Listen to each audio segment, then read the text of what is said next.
아침 말씀. 오늘 본문 말씀은 사무엘상 12장 1절에서 15절입니다.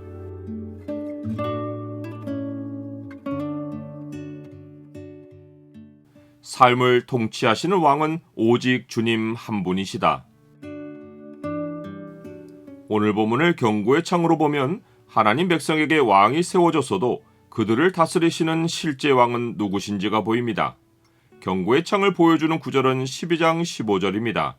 너희가 만일 여호와의 목소리를 듣지 아니하고 여호와의 명령을 거역하면 여호와의 손이 너희 조상들을 치신 것 같이 너희를 치실 것이라. 사무엘서의 기록은 사무엘이 이스라엘 백성을 길갈로 모아 나라를 새롭게 하자고 제안하는 것까지로 사무엘의 사사 역할을 끝냅니다. 이후로 사무엘은 선지자로 남습니다. 여호와 앞에서 대관식을 거행한 사람은 사무엘일 것이 분명한데 사무엘서 기록은 대관식을 치른 주체를 백성으로 소개하고 사무엘은 언급하지 않습니다. 모든 백성이 길갈로 가서 거기서 여호와 앞에서 사울을 왕으로 삼고 길갈에서 여호와 앞에 화목제를 드리고 사울과 이스라엘 모든 사람이 거기서 크게 기뻐하니라. 사무엘의 존재감은 대관식을 사이에 두고 한순간에 사라집니다. 이는 사사시대가 마감되고 왕정시대가 시작되었다는 표시이기도 하지만 이스라엘 백성이 사무엘도 버리고 여호와 하나님도 버렸다는 현실을 적나라하게 보여주는 증거이기도 합니다. 또한 사울이란 인물이 하나님의 뜻을 따르기보다 사람들에게 둘려서 그들을 기쁘게 하는 왕이 될 것을 예고하는 것이기도 합니다. 사울이 대관식을 치르는 자리에서 자기의 존재감이 한순간에 없어진 것을 느낀 사무엘은 대관식 후에 이스라엘 백성에게 긴 메시지를 전합니다.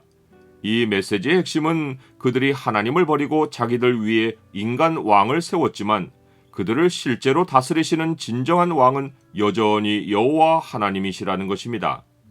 사무엘은 메시지를 시작하며 역사가 이 시점을 기준으로 사사시대에서 왕정시대로 변했다는 사실을 알려줍니다. 보라, 너희가 내게 한 말을 내가 다 듣고 너희 위에 왕을 세웠더니 이제 왕이 너희 앞에 출입하느니라. 그러나 사무엘은 이스라엘 백성이 왕의 시대만 주목할 것이 아니라 과거에 하나님이 그들을 다스려 오셨던 역사를 분명하게 기억해야 할 것을 알려줍니다. 그 역사의 살아있는 현장이 사무엘 자신이 살아온 인생입니다. 그래서 사무엘은 내가 어려서부터 오늘까지 너희 앞에 출입하였거니와 내가 여기 있다라고 말합니다. 사무엘은 이스라엘 백성이 앞으로 겪게 될 왕의 시대가 과거와 명확한 차이가 있을 것을 예고하기 위해서 자기가 그들 앞에서 어떻게 살아왔는지를 질문의 형식으로 일깨워줍니다. 이 질문들은 사무엘이 일찍이 이스라엘 백성에게 말해준 왕의 제도에 바탕을 둡니다. 사무엘은 이스라엘 백성이 세우는 왕이 그들을 종으로 삼고 그들의 소유를 빼앗아갈 것이라고 경고했는데 이제 사무엘은 하나님을 증인으로 내세워서 자기가 그들을 압제했는지 뇌물을 받았는지 그들의 소유를 빼앗았는지를 물어봅니다. 이것은 앞으로의 현실이 정반대일 것을 예고한 것입니다. 이 질문들 후에 사무엘은 과거에 이스라엘이 애굽에서 노예로 살며 고통으로 부르짖을 때 하나님이 친히 인도자들을 세워 자기 백성을 구원하시고 돌보셨다는 사실을 상기시켜 줍니다.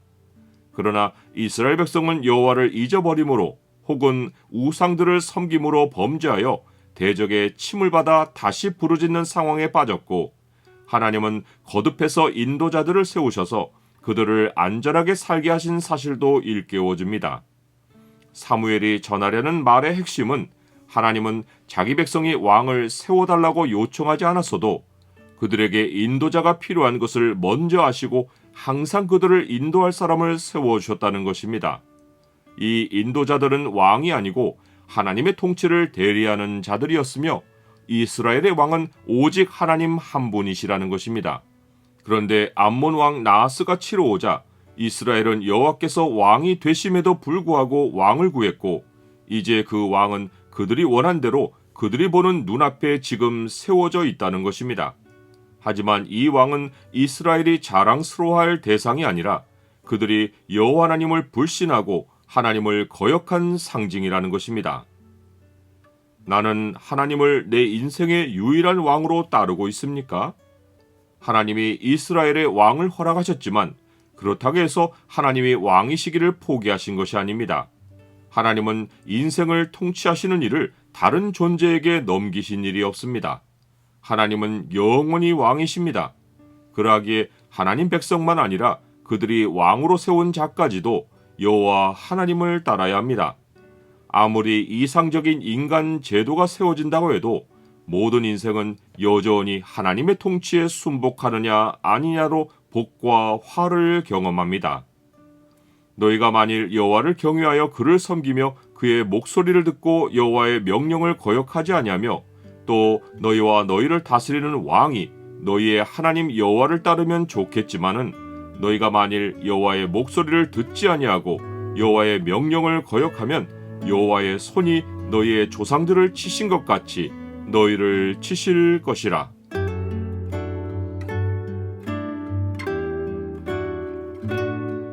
주님, 문명이 발달하고 제도가 정교해져도 사람의 인생에 화복을 가져다 주시고 삶을 통치하시는 분은 오직 주님 한 분이십니다.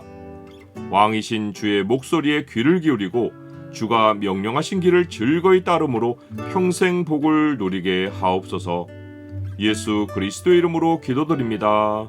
아멘.